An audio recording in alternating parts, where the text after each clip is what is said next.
Hey, are you gonna help me with this truck today? Are you gonna help me with this truck today or no? Okay. Got a big thing in the shop today.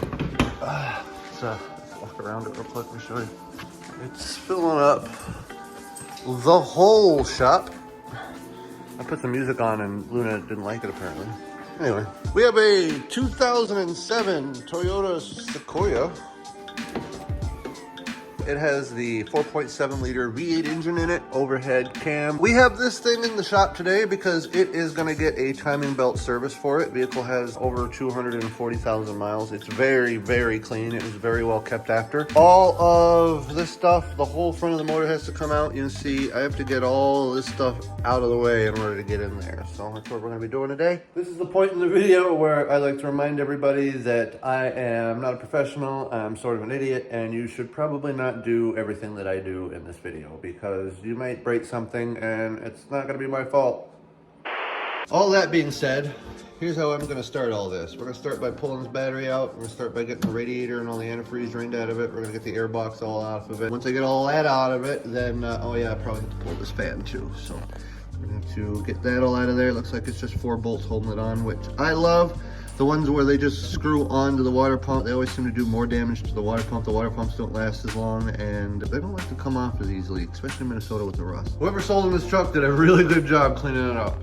Most batteries nowadays are all usually 10 millimeter from the factory. Matter of fact, you can pull most of this truck apart with 3 or 4 wrenches, which I've always kind of loved.